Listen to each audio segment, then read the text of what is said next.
Hi, and welcome to the Reflective Rebels podcast, where every couple of weeks I sit down with someone to explore those moments when things changed in their lives. I'm Ben, a qualified coach, but this isn't a self-help podcast. These episodes aren't success stories with neat endings. They're honest conversations about bold decisions to shake things up, or what happens when the universe throws some shit our way. I'm on a mission to spread joy, because life is too short to be shit. My hope is that by hearing someone else's story today, you might feel more connected, learn something about yourself, or perhaps be inspired to rebel and do something different that feels good to you. Because you're not alone, you're gorgeous and amazing, and your story is not over yet. Let's get started. Welcome. Thank you. To Reflective Rebels podcast. To start just somewhere unexpected, Okay. I'd be interested to know, what's your favourite time of day? I'd probably say around 7:30 p.m. That's a good time of day for me. I think I'm in from work. I've been got back in, see my husband, see my dog. Usually eating maybe in that time, so that's always a positive thing for me. Generally, even nicer if Kieran's cooked my tea for me, and we're sitting down and just kind of talking about the day. So on a normal day, yeah, 7:30ish. That sounds nice. Yeah. So describe the scene. Where are you eating? What's for tea? Oh, okay. Sitting on my sofa. We don't have a dining table, so we're very much sofa people. Yeah, us sofa too. people watching the telly. Usually watching a lot of Louis Theroux documentaries. So maybe one of his weird weekends, something like that. Or something that we're just enjoying at the time. What are we in? What did you have last night? Kira made a lovely carbonara. That was good. So yeah, nice carbonara, something like that. So yeah, just kind of sitting down and having a meal and talking about the day and thinking about what we're going to do on the evening as well. Whether we're going to watch a movie or I'm going to do some reading. Sounds really nice. Yeah, it's nice. What are you reading at the moment? It's called King Silver, I think I read recently. Yeah, I've never been into fantasy, actually. My husband loves all things fantasy. And I was always like, I'm much more into like reality, Kieran. Yeah. You know, I like real people and real things. And I think he bought me a fantasy book and was like, just try it. And I tried it and I loved it. And then now it's probably one of my favourite genres. It's nice to kind of escape for a bit and go into a different world. So yeah. So when did you discover that then? How old were you? Probably just a couple of years ago. Honestly, I didn't read like most of my life. I can read, and I learned to read as a child. You'll be glad to know. But I only learned to read a few years ago. No, I did. I've been reading for a long time. But I think at school we all had. We had to read 10 minutes before class every English lesson. I had the same book, I think, from year 7 to year 11. I don't know how nobody Someone picked should have up. spotted that. I don't know how nobody picked up on it. But yeah, I just didn't, it wasn't my bag when I was younger. It probably would have been, but I didn't kind of view myself as a reading type. And so I just kind of I just didn't really read much. And then COVID came and I was bored. And, your mindset changed a lot at that time. I think it's my Goodreads goal to get to 36 books this year. Good goal. Yeah. So I think I don't want to do maths on a podcast. 3? Is it 3? Yeah, 3 a month. I'm going to believe you. That's 3 times 12, right? This is a great podcast moment to say, why don't you tweet us with the answer? But I'm not on X. There we go. Oh, yeah, okay. Leave a comment. Yeah, Am I right? Leave a comment. Am I right? Leave a comment in the local newspaper. I think that's 3 a month. So it's good, but I like to change up the genre as I go. So I'm interested in this childhood Martha at school who's managed to sneak. I want to know what other things you were getting away with or what other rules you were breaking. You know what? I was a very chatty kid, if you can imagine. No, I can't. Are you surprised? I didn't get up to too much naughty. I think I just chatted a lot in class. I was never the kid to I didn't get detention a lot, but I got sent out. I got sent out a lot.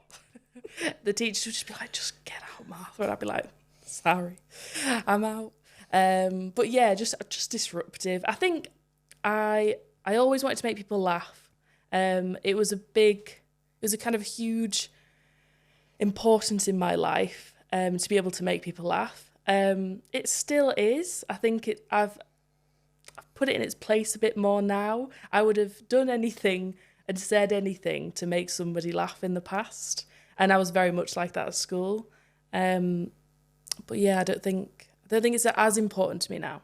It's less important, or have you learned to control it? Or I think it got to the point where I would say things that maybe weren't really me to make people laugh, and just expose everything about my life because I thought, you know what, it'll get a laugh.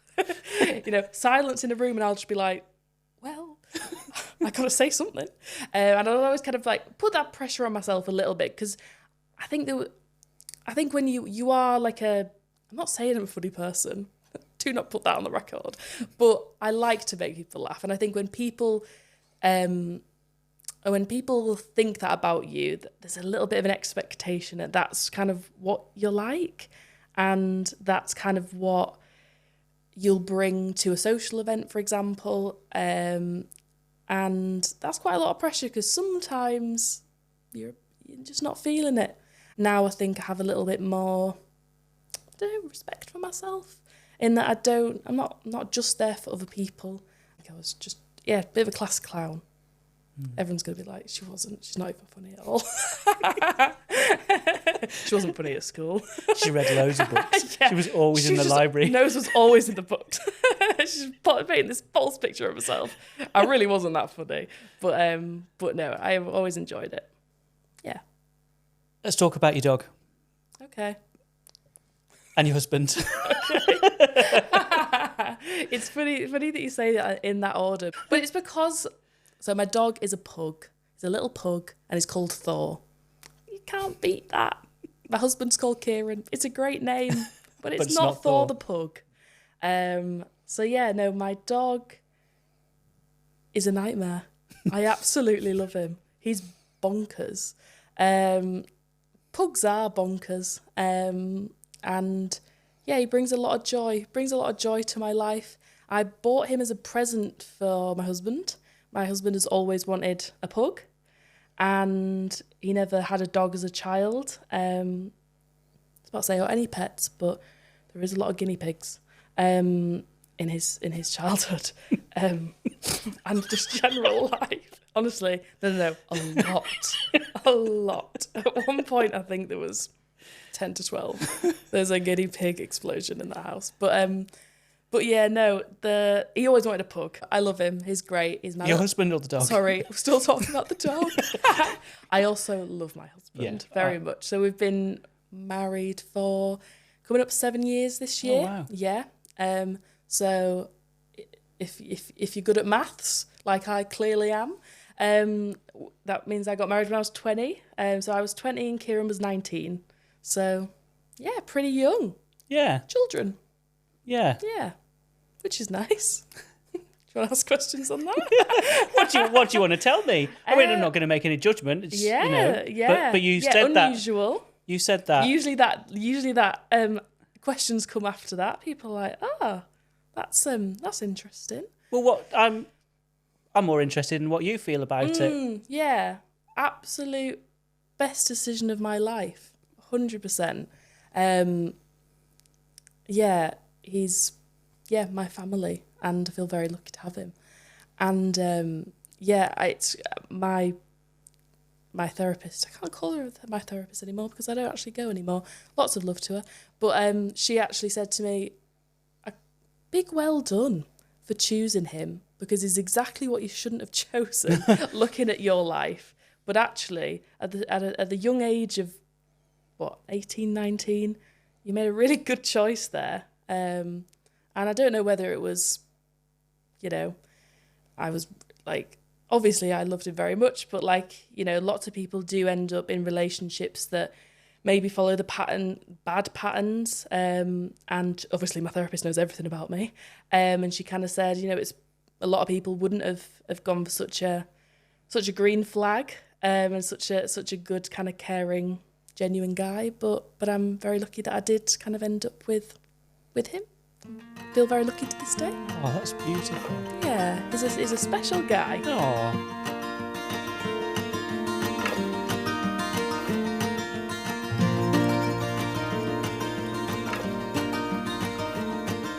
Let's look at that. Do you see it as a choice that, you know, to be with him? How do you see what happened for you to end up there? Of course. So me and Kieran met because we were part of the same religion. We're both kind of grown up in the same religion, and he actually moved into like my church at the time, and I was just like, wow.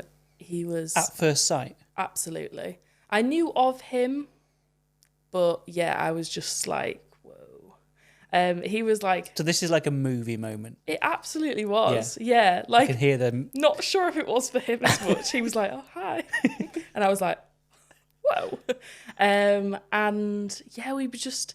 But honestly, in my head, I had quite low confidence at that time, I'd say. So I genuinely thought, way out of my league, never going to happen. And we just became really good friends. We did a lot together. We just became, honestly, really, really, really good friends. And then things started to get a bit different. And I was like, surely not. Surely not. And we had a conversation. He was like, yeah, I think it's more than that. And I was like, and I still remember to this day. So I just lived with my dad at this point, just me and my dad at home. I remember running through to my dad, like 1 o'clock in the morning, and he's in bed, like probably went to bed at 9. I'm like, Dad, guess what? Kieran Bardo fancies me. And he was like, that's great news. I was like, thanks, Dad. Night. Great moment for me. And yeah, and then we got married after 9 months, which is quite quick, but we both quite religious, so that's what we chose to do, which, you know, you could say was rushed, and I probably would say that now looking back, but I have absolutely no regrets. I think that marriage, sorry, that's like from a film, marriage, sorry, my dad always does that. I shouldn't do that on a podcast. It's fine. We're not recording. Lost my train of thought. You think that marriage? You were talking about rushing in, but you don't felt like it was. But maybe looking back, it was. And I'm not quite sure where you're going, but that's where you were headed. That's where I'm headed. I think that marriage is a continual choice. I think that you continue to choose the person that you're with, and whether that takes 10 years to get married or it takes 9 months to get married. I think if you are with somebody that is willing to work on it with you, and you're with somebody that is great, then you can, you know, the time thing doesn't make a big difference. I wouldn't recommend it. I wouldn't say to everybody, get married after 9 months. Yeah. But it has worked out well for me, because of that continual kind of choosing each other, and because we both picked well, I guess, straight off. So yeah. That's amazing. Yeah. I love it. Thanks. Yeah. It's interesting, isn't it? I always vowed I would never get married. Really? Until the day I decided I wanted to. Why didn't you not want to get married? Oh, we're not flipping this round on me. Nice try. I think I'd just been to a lot of weddings, having worked at a lot of weddings. Right, okay. And it was the actual day. Yeah, that's fair. The huge expense and seeing lots that weren't about what it's actually about. Yeah, totally. And I think, when I look back at my wedding, it didn't feel like that at all. I really felt like just our day. We literally had no money. So there was no kind of like big expense. I had my dress from ASOS, and Kieran had a suit from ASOS, and Village Hall. I had the kind of community around me, really like made our day really special. It's something that I look back on and with such fond memories. Colin the Caterpillar wedding, like cake for our wedding cake. It was really simple, but it was beautiful, and it was, yeah. What's amazing. one moment that you absolutely, that you go back to, that you remember, just Of my wedding a day. moment on that day? Oh. We went for our photos in Armathwaite at just kind of like, I wanted kind of foresty photos, and Coombs Wood, just like under the bridge. So my dad used to take me and my sister for walks there all the time when I was younger, and that's where I wanted to get our wedding photos done. And Kieran obliged. Thanks, Kieran. We also went for a Mackey's on the way to Coombs Wood because I was absolutely starving because I was too nervous on the morning. So my friend was driving us, and we went through the drive-through and kind of did a little bit of a Queen's wave to everybody. But yeah, that was a special moment as well. And what were the faces like of the people behind the window watching the bride and groom? Confused. Delighted and shocked at the same time. I think there was a mix of emotions. But yeah, no, it was special. And I think everything that we did on our wedding day was so us. And going for a cheeky Mackey's because we were starving, that's very us. So yeah, no, it was great.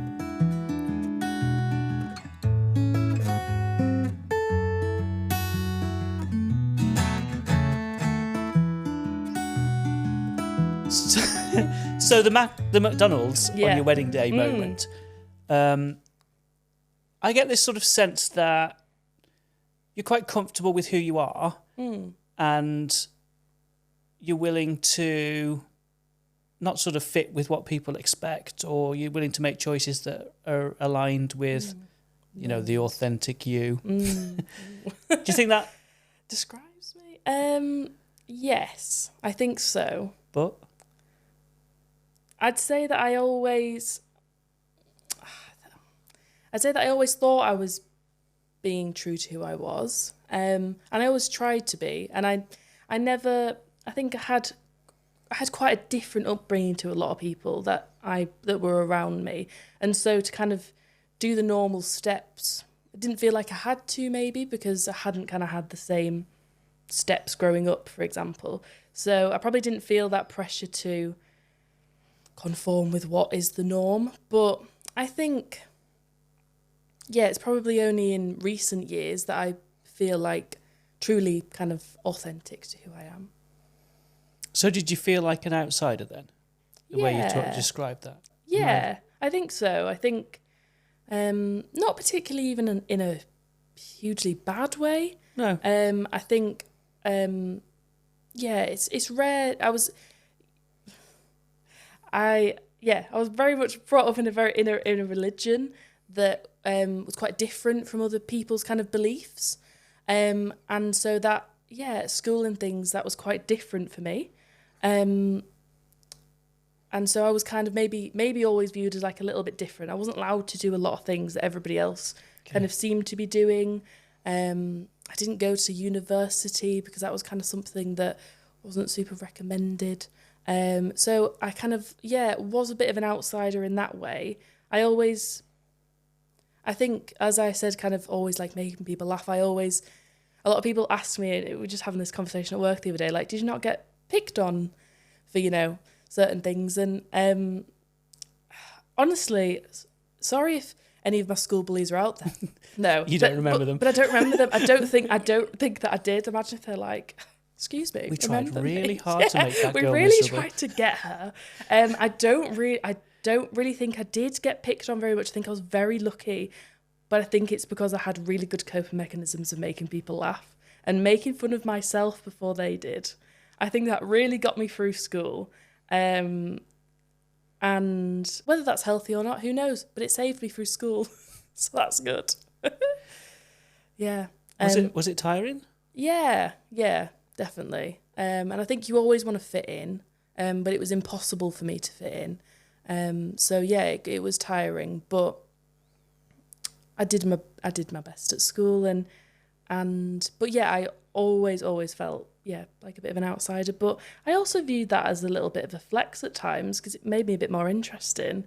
And I still do. Like, I still think that I'm privileged to have maybe known parts of the world and seen things in a different way. And now I see things in an entirely different way. And I think I'm lucky to have gone through kind of different experiences from a young age that other people wouldn't have. I think that only helps.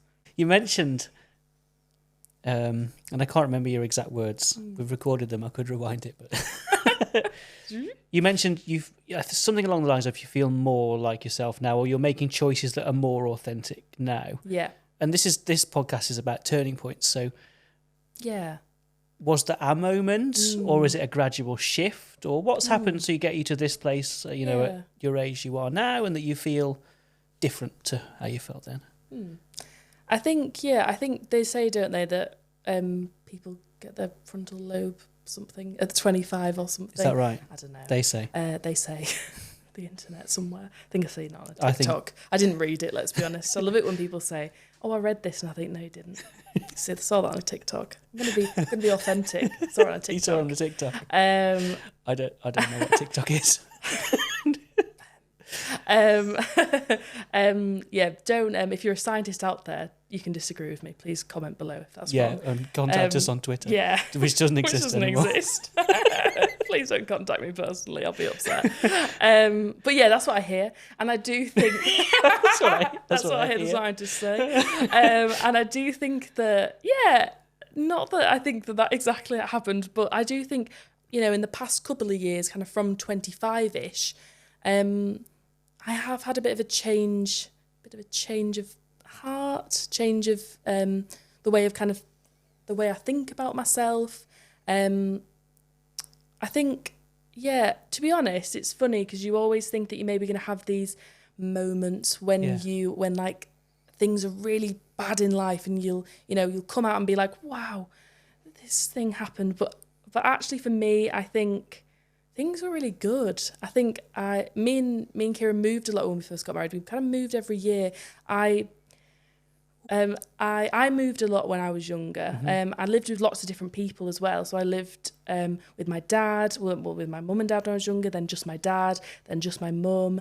Then I moved in with a family who just looked after me because I wasn't able to live with my mum anymore, and they just kind of looked after me. Then moved in with another family that just looked after me, not related to me, just out of genuine kindness. So it was very normal to me to move. To be moving. It was really unusual for me to just kind of be still. And I moved jobs a lot as well. It's quite chaotic, but that was normal to me. And I think I got to the place where I've got, we rent a lovely house in Scotby. We got a lovely garden with our little pug. And I was really happy there. I was happy with the job at the time, and I just felt quite content. And weirdly enough, that was the time where I started getting quite bad anxiety for the first time really in my life. And it was quite intense, and it was bizarre because I thought, why is this happening now? I've lived quite a chaotic life, and now is the time that I'm going to start struggling with my mental health. That's bizarre. And it was hard. It was really hard. But, my husband was amazing at supporting me and kind of looking after me in that time. And I kind of got through it kind of just on my own and with him and different things to kind of get through that time. And then I thought, you know what? I think it was around like the end of a year. I can't remember which year. And I thought, you know what? I'm gonna get therapy because I don't want to go back to that place. And there wasn't any particular reason, but I thought for a bit of kind of maintenance, a bit of self-care. I was kind of in a job where I was, financially stable enough. It's not cheap therapy, but I thought, you know what, I'm kind of happy where I am, and it's an investment, but it's an investment for my life and my mental health. And it was really brilliant, and it really kind of, at first I kind of thought, I didn't really know what it was going to do. It's not that it uncovered loads of things because I'm very open about my life and tell everybody everything. So I'd already kind of talked about a lot of stuff that had happened to me. So it wasn't like, it wasn't these grand things that came out. Really, I think what it was it challenged me to think about things that I just accepted and had told myself were me. And since then, not since a point, but since this kind of time in my life, I feel like a completely different person in a really good way. It's not been easy at all, because it's really comforting having things that you just think about yourself. So I'll give you some of my things that I always thought about myself. Some of your stories. Some of my things I always kind of just thought, that's who I am, end of.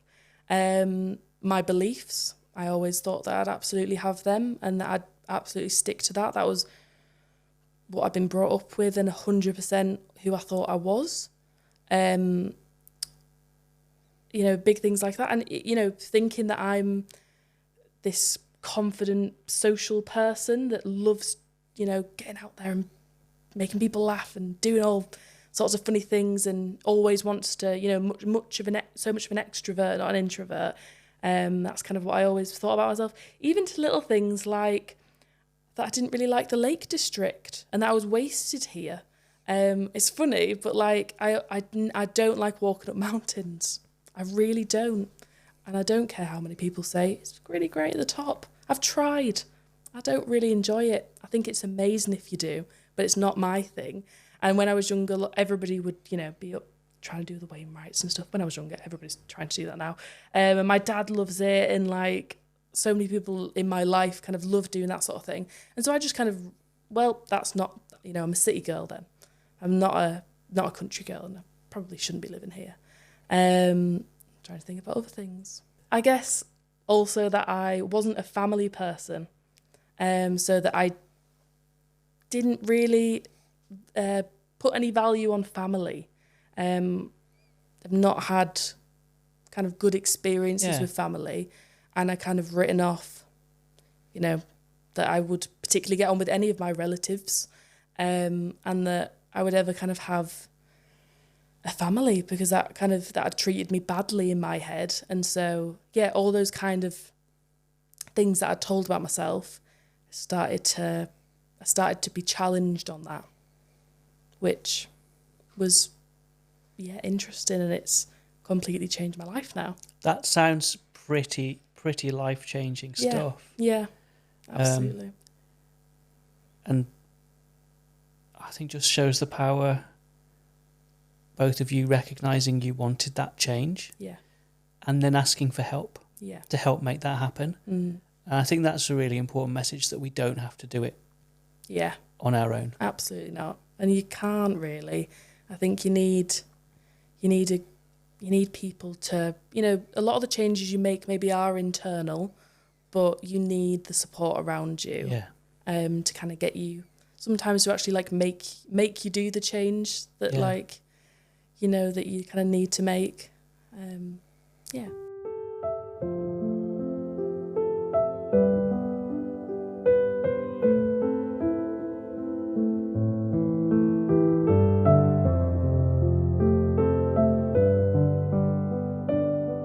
If you're happy to, and you can say no, I'm interested to wind back to that moment where you started experiencing, as you described it, anxiety for the first time. If you're comfortable to talk about it, I think it might be interesting for people listening that may also be experiencing that for the first time, to hear what that was like for you, what it felt like, how did it show up when you say anxiety showed up, because we use that word a lot. Your experience of anxiety, which is personal to everyone, what was your experience of what that was like, if you want to talk about that? No, I'm fine talking about that. Honestly, I'd say in the past I was a little bit,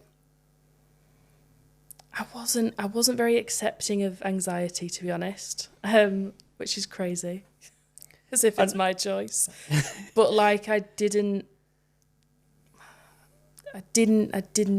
didn't understand it. And in my head, everyone has anxiety.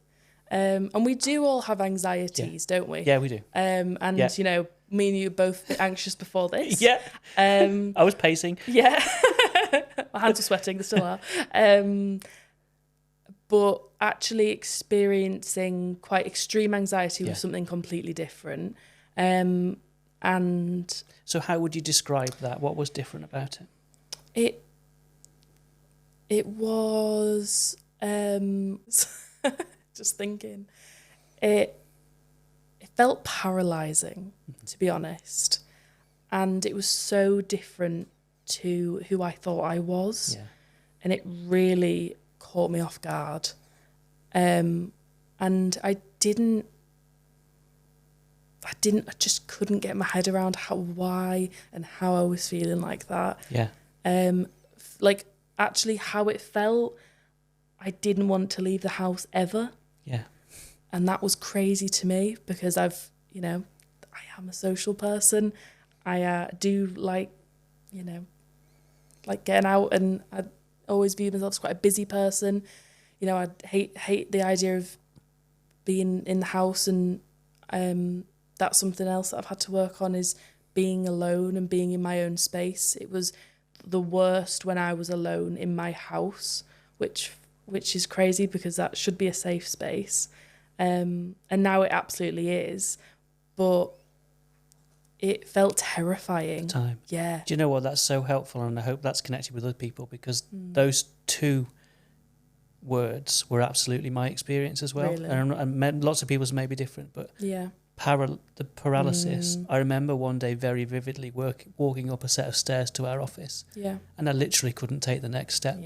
My body would not move. I was absolutely physically paralysed. And I also remember being terrified of being alone in the house. To the point where Natalie had to literally hold my hand and take me out. And I remember, my worst ever morning was when she left, and I just curled up at the bottom of the stairs and wept. And it is that. And it's so weird when it's not. I didn't really know like why. You. There wasn't a reason. No. There wasn't. It's not that simple. No. It wasn't just like, oh, it's this thing. Yeah.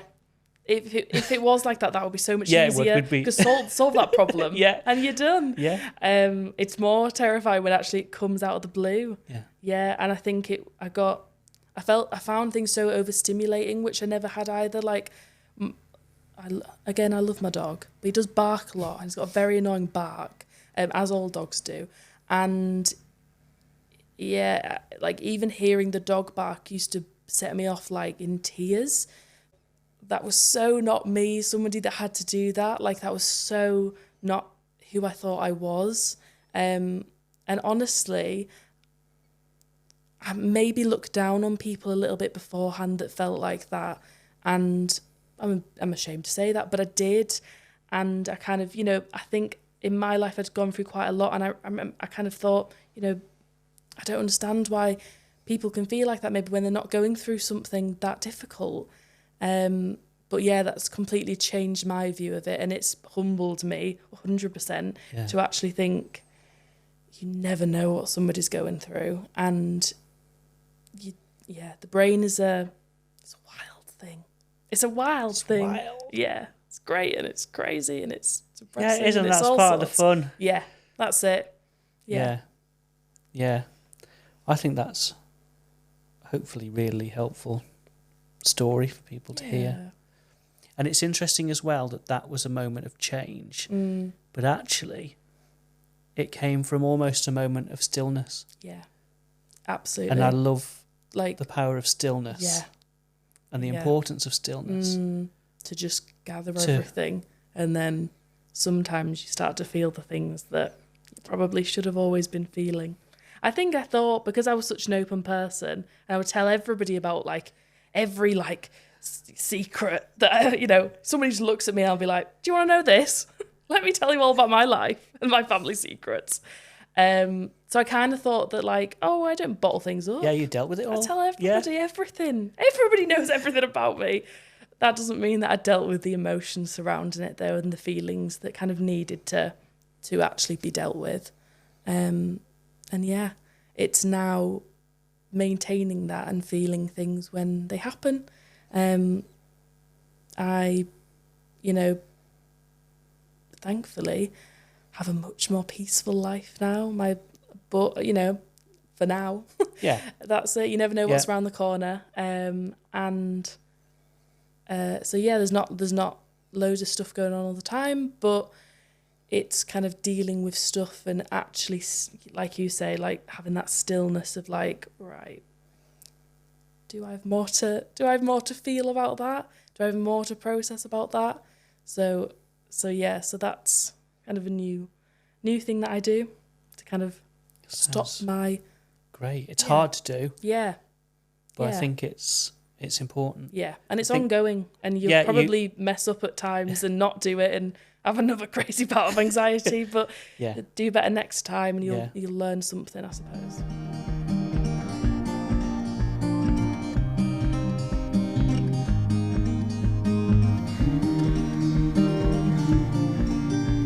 In your life now, then, what does joy mean to you, and where does joy come from in your life? Joy for me, I love to go wild swimming. Again, that's something that I'd thought no Lake District, and now I say I probably spend more time than most people in lakes. Literally in lakes, in the middle of the lake. I absolutely love it. Me and my best friend Rosie do that a lot. You always learn something new when you go wild swimming. I know that sounds weird, but it's stillness. So it's either something that maybe you are thinking about and it's kind of crops into your head while you're kind of having that moment of just stillness. What we learn is that we love actually lying on our backs in the water and floating, which is not something that we've done before. But we love to just we've found our new thing is just floating in still water, putting our ears under and just being. And that, we've never done that before, and it was amazing. So yeah, I find a lot of joy in getting into nature and spending time in lakes, not up mountains. So for someone who's never done that before, take me there. How does it feel to be lying in a lake on your back? Yeah, it's a peace that you cannot describe. I'm not massively into swimming. I wouldn't say I was a swimmer. I'm not amazing at swimming. I'm good enough to, be safe. But it's not something that I've always loved doing. There's a certain kind of something that you need to get over to be able to push yourself to keep walking into the water, which is a feeling that is unparalleled. Because the water is generally very cold. What happens in your mind or your body then in that moment? I think you focus fully on how you're feeling in that moment. Your brain kind of switches off a little bit because you are just focused on getting in there. And in your head's kind of screaming at you a little bit like, why are you doing this? Why are you putting yourself through this torture? But to kind of push through that and know, I can do this. I've done this lots of times and it's going to be great when I get in there, is amazing. And it's a great feeling. And then when you actually get fully in and you start swimming, there's no better kind of connection to nature than that. And we're so lucky where we live to kind of be close to so many beautiful lakes. And personally, I prefer the view from the lake, looking up at the mountains rather than the other way. Some people like the other way, but being in the middle of a lake, just looking around and taking that in, taking some time, it makes you realise that you're quite small. I'm not that small. About 5'11", quite a large lady. But it really does kind of remind you that of the kind of the big things in life. That's the kind of what matters to you and who you're with. And I'm lucky to go with my best friend, and we both love doing it.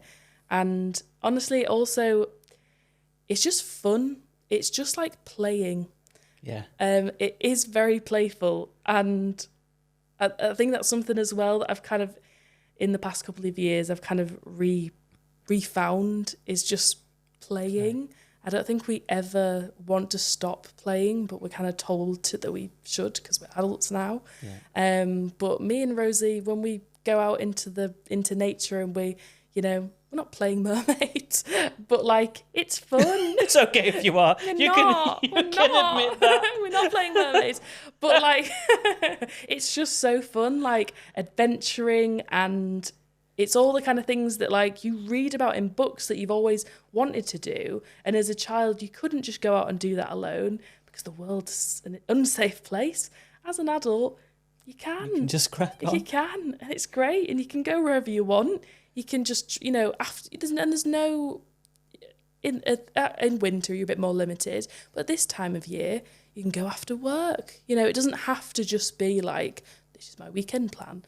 The sun doesn't set till much later on, so your day doesn't just have to be work and then have your dinner and go to bed. You can change it up, and I think that's been so important for me in kind of my life.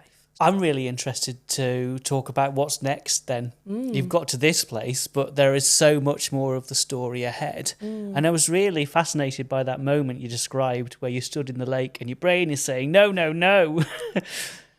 But there's something you want to do. And I wondered if there's anything pulling you sort of in wider life that feels like that.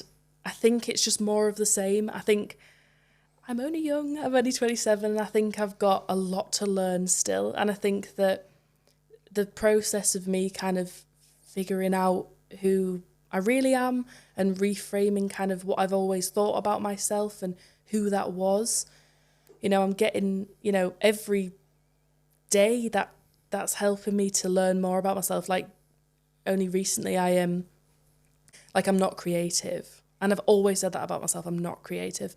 I've always thought of myself more academic, even though I'm not very good academically. But I've always thought that's maybe where that's more who I am. Last week, or was it the week before, me and my friend Kim went and did an oil painting class. And she picked oil painting the Northern Lights. And I was like, right, okay, it's my gift to you. So yeah, let's go. And I was like freaking out all day at work thinking, this is going to be rubbish. Like, I'm going to just I was looking at photos of other people. I thought they're all really good. Like people going to this, they're like artists already. It's like one of those fit gyms that only fit people go to, and I don't belong there. It's that. And I thought, oh, they're going to be like, she doesn't belong here. And I went, and I was nervous, and I did need the instructions said to me, probably more than most people. And if the teacher's there, sorry for that. Sometimes I do need things said to me more than once, but I absolutely loved it. And I'm not going to lie, the art piece slapped. I'm so proud of it. I haven't gone to pick it up yet, but I finished it and I thought, I'm an oil painter. I was like, oh my word. I was so proud of myself because it's so not something that I've ever thought that I could do. And I enjoyed doing it as well. Like I actually enjoyed doing it. And I thought, okay, maybe I do like that. Maybe I could do that more. And that's what kind of, for me, is what's next. I've had a big shift in my life of kind of leaving some stuff behind. And that's exciting because there's loads to learn now, and any kind of preconceptions of who I thought I was, I'm challenging, and I'm thinking, maybe, I thought that about me. I thought that I wasn't creative. I thought that I hated the Lake District. I thought that, I hated the idea of family. But yeah, it's great because now I just get to think, right, well, what else do I think? What else have I always thought? And actually, some of it will be right, and that's okay. It's okay that some things are, I always thought myself were right. But it's just, it's given me a real kind of new lease of life, and I'm just kind of excited to learn more and learn more about myself, learn more about the world. And I think that I don't give myself limits now, I suppose. That's magic. And that's what Reflective Rebels is about. I think I see that. Yeah. If you can understand yourself, then you can make a choice. Yeah, that's it. Yeah. I've created these stories about myself. But I think there's still lots of work to do. Well, it's not saying that it's over yet. But that's it. That's the joy of it. There's still loads of work to do. There's loads of work I've got to do myself, and there's But I think I'm enjoying the journey of it now, which is good. Maybe I'll walk up a mountain one day. Maybe. Maybe not. See I you think I at was the top right of about Everest next year. that one. Yeah, imagine. Coming soon. Painting and oil painting. Have the Northern Lights. I don't know if they have the Northern Lights there, but yeah. Who knows? Who knows? Who knows? That's the exciting part. Yeah. Who knows? Yeah, that's it. That is it. Thank you very much. Oh, that's it. Ah, very good.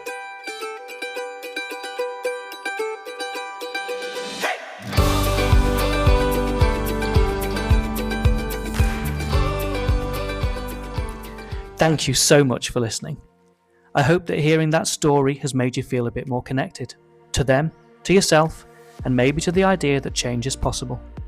If today's conversation has stirred something in you, I'd love to hear about it. You can find me at reflectiverebels.co.uk, where you can also join my community for more stories like this one. Please do follow or subscribe wherever you listen to your podcasts. And if you're ready to explore what your own rebellion might look like, I'm here to support you through coaching. Because life really is too short to be shit. Thanks for listening, and until next time, keep rebelling in whatever way feels good to you.